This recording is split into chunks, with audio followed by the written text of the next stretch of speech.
Assalamualaikum warahmatullahi wabarakatuh.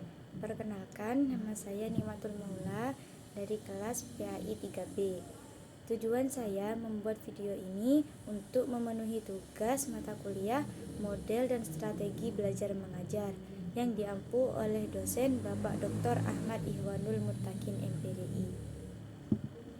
Di sini saya akan menjelaskan tentang teori belajar, behaviorisme, dan konstruktivisme. Baik, yang pertama yaitu teori belajar behaviorisme.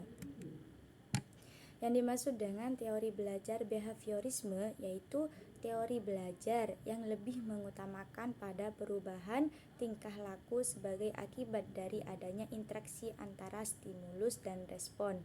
Dengan kata lain, belajar merupakan bentuk perubahan yang dialami siswa dalam hal kemampuannya untuk bertingkah laku dengan cara yang baru sebagai hasil dari interaksi antara stimulus dan respon. Seseorang dianggap telah belajar sesuatu jika ia dapat menunjukkan perubahan tingkah laku. Jadi, inti dari teori belajar behaviorisme ini adanya perubahan tingkah laku pada individu atau peserta didik tersebut.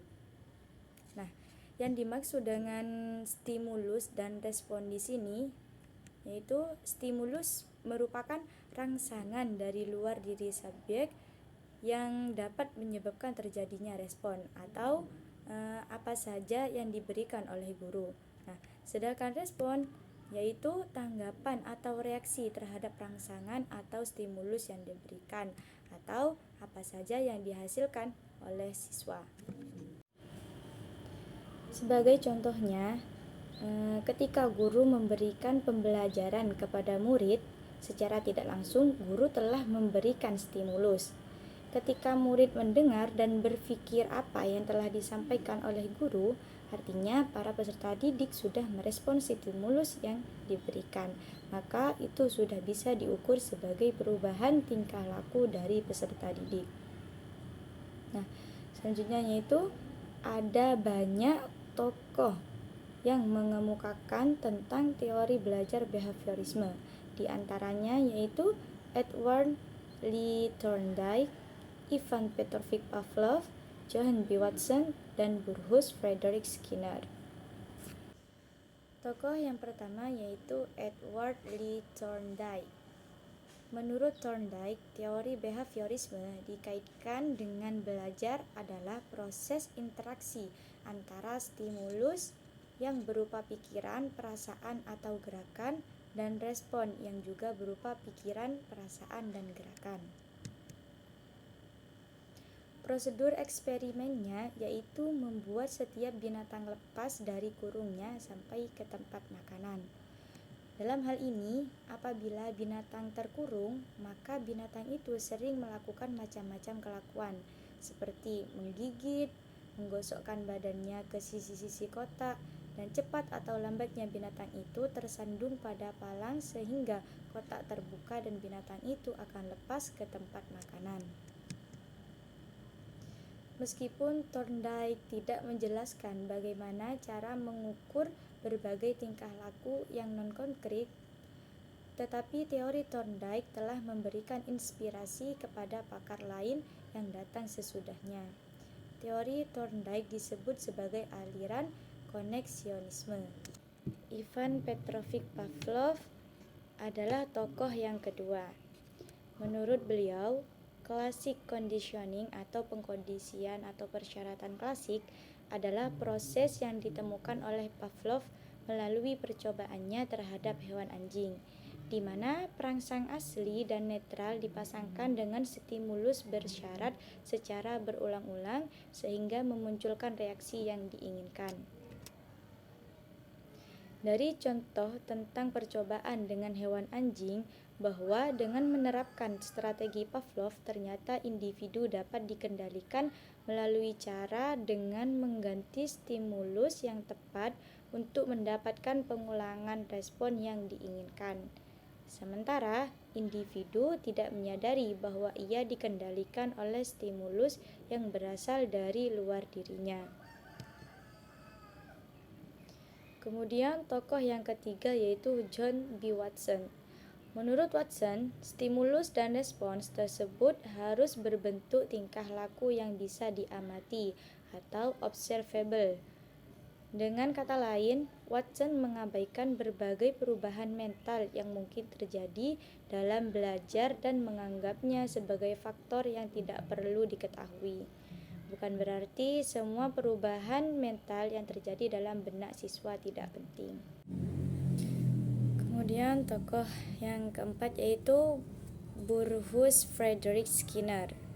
Menurut Skinner, hubungan antara stimulus dan respons yang terjadi melalui interaksi dalam lingkungan akan menimbulkan perubahan tingkah laku.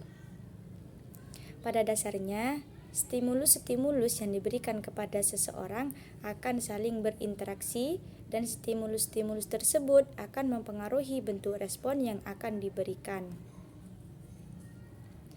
Demikian juga dengan respon yang dimunculkan, ini pun akan mempunyai konsekuensi. Konsekuensi inilah yang pada gilirannya akan mempengaruhi atau menjadi pertimbangan munculnya perilaku, serta memahami respon yang mungkin dimunculkan dan berbagai konsekuensi yang mungkin timbul sebagai akibat dari respon tersebut. Skinner juga mengemukakan bahwa dengan menggunakan perubahan-perubahan mental sebagai alat untuk menjelaskan tingkah laku hanya akan menambah rumitnya masalah, sebab setiap alat yang digunakan perlu penjelasan lagi. Pandangan teori belajar behaviorisme ini cukup lama dianut oleh guru dan pendidik. Namun, dari semua pendukung teori ini, Skinnerlah yang paling besar pengaruhnya terhadap perkembangan teori belajar behaviorisme. Program-program pembelajaran seperti teaching machine, pembelajaran berprogram, modul, dan program-program pembelajaran lain yang berpijak pada konsep hubungan stimulus-respon serta mementingkan faktor-faktor penguat atau reinforcement merupakan program-program pembelajaran yang menerapkan teori belajar yang dikemukakan oleh Skinner. Selanjutnya yaitu ada prinsip-prinsip teori belajar behaviorisme, yaitu yang pertama, proses belajar dapat berhasil dengan baik apabila pembelajar ikut berpartisipasi secara aktif di dalamnya. Kemudian yang kedua yaitu materi pembelajaran dibentuk dalam unit-unit kecil dan diukur berdasarkan urutan yang logis sehingga pembelajar mudah mempelajarinya. Kemudian yang ketiga yaitu tiap-tiap respon perlu diberi umpan balik secara langsung sehingga pembelajar dapat mengetahui apakah respon yang diberikan telah benar atau belum. Dan yang terakhir yaitu setiap kali pembelajar memberi respon yang benar, ia perlu diberi penguatan. Kemudian selanjutnya yaitu ada kelebihan-kelebihan teori belajar behaviorisme. Yaitu yang pertama, sangat cocok untuk memperoleh kemampuan yang membutuhkan praktek dan pembiasaan, mengandung unsur-unsur seperti kecepatan, spontanitas, kelenturan, refleks, dan daya tahan. Kemudian yang kedua yaitu mampu mengarahkan siswa untuk berpikir linier dan konvergen. Dan yang ketiga yaitu membawa siswa menuju atau mencapai target tertentu sehingga menjadikan peserta didik untuk bisa bebas berkreasi dan berimajinasi. Selanjutnya yaitu kekurangan-kekurangan teori belajar behaviorisme. Yang pertama yaitu pembelajaran siswa yang berpusat pada guru. Nah, artinya peserta didik ini hanya fokus terhadap materi-materi yang diberikan oleh gurunya tanpa mengembangkan materi tersebut untuk paham bagaimana konsep-konsepnya. Kemudian yang kedua yaitu murid hanya mendengarkan dengan tertib penjelasan guru dan menghafalkan apa yang didengar dan dipandang sebagai cara belajar yang efektif.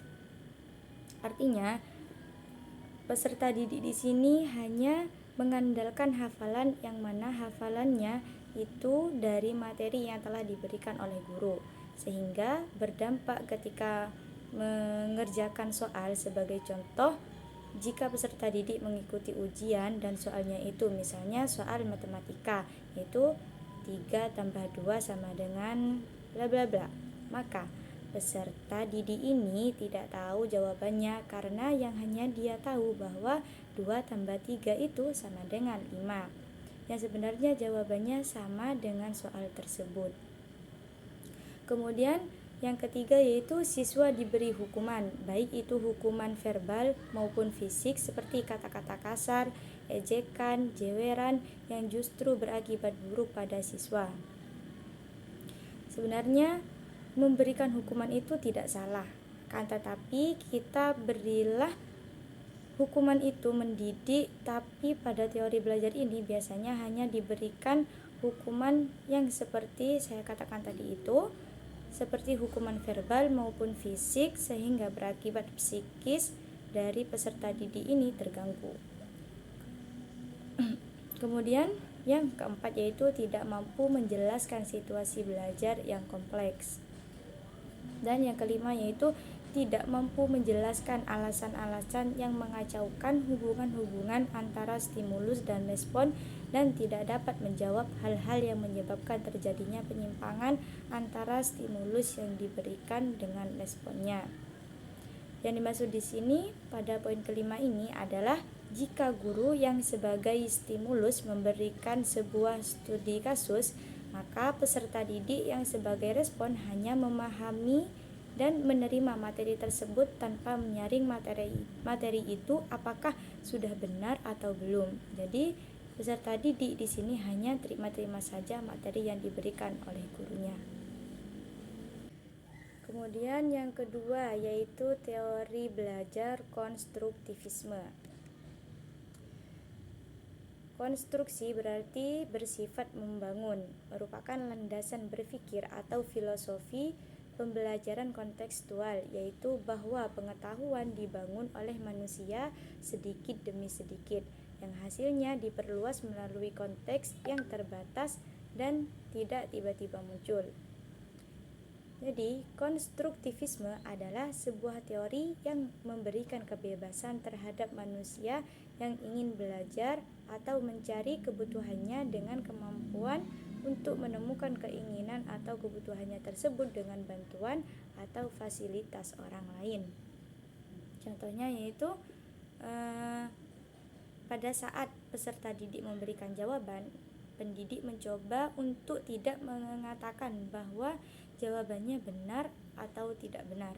Namun, pendidik mendorong peserta didiknya untuk setuju atau tidak setuju kepada ide seseorang yang saling tukar-menukar ide sampai persetujuan dicapai tentang apa yang dapat masuk akal peserta didik itu sendiri.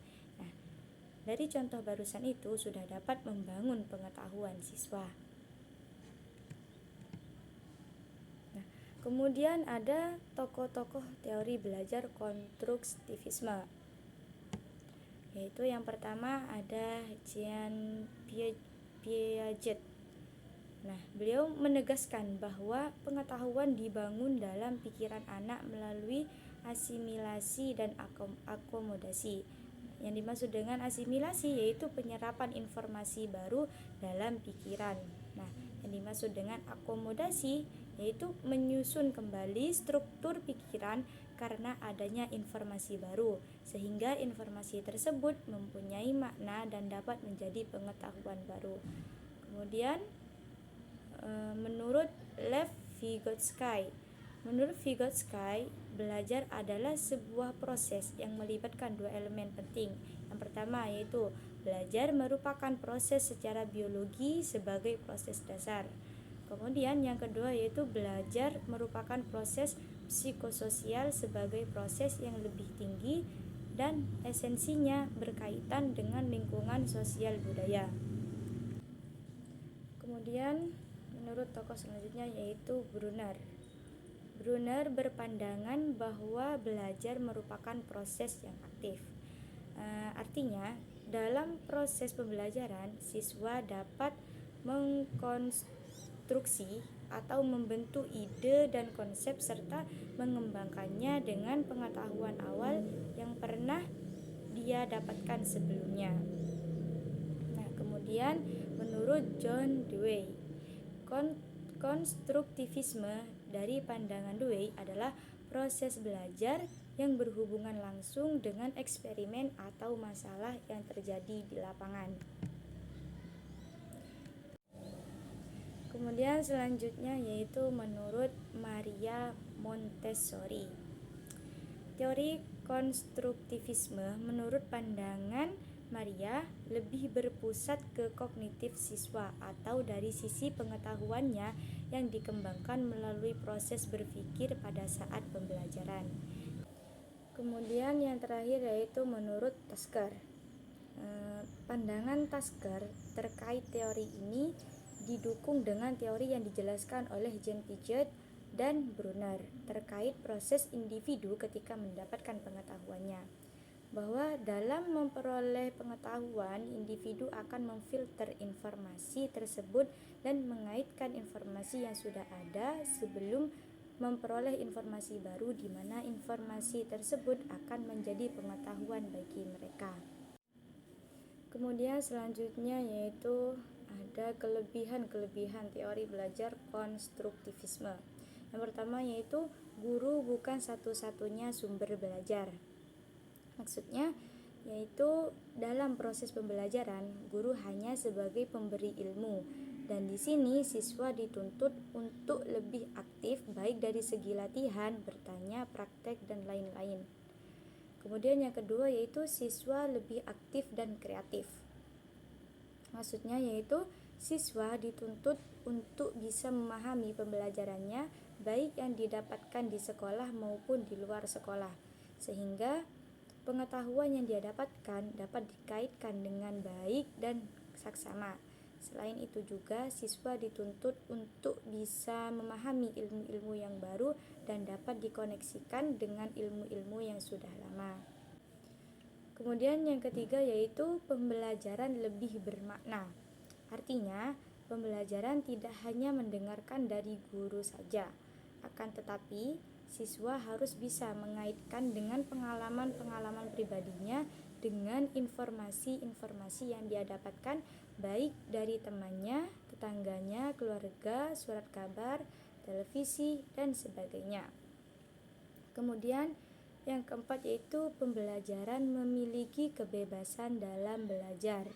Maksudnya yaitu siswa bebas mengaitkan ilmu-ilmu yang dia dapatkan baik dari lingkungannya atau sekolah, sehingga tercipta konsep yang diharapkan. Kemudian yang kelima yaitu perbedaan individual terukur dan dihargai. Nah, kemudian yang terakhir yaitu guru berpikir proses membina pengetahuan baru, siswa berpikir untuk menyelesaikan masalah dan membuat keputusan. Selanjutnya yaitu kekurangan teori belajar konstruktivisme. Yang pertama yaitu pengetahuan yang diperoleh bukan hanya dari satu arah saja, melainkan ada berbagai aspek yang harus dipenuhi. Kemudian yang kedua yaitu proses pembelajaran yang berlangsung diharapkan dapat menjadi proses pembentukan pengetahuan. Dan yang ketiga yaitu seorang guru lebih berperan ke arah membantu siswa untuk menemukan pengetahuan baru dan membentuk pengetahuan berdasarkan apa yang siswa dapatkan sendiri. Nah, yang keempat, dalam pandangan ini, kegiatan siswa lebih mengutamakan proses mengkonstruk pengetahuannya sendiri. Dan dari pandangan ini juga ditemukan bahwa lingkungan belajar akan sangat mendukung munculnya berbagai pandangan. Nah, jadi itulah yang bisa saya sampaikan tentang teori belajar behaviorisme dan teori belajar konstruktivisme. Kurang lebihnya mohon maaf, saya akhiri. Wassalamualaikum warahmatullahi wabarakatuh.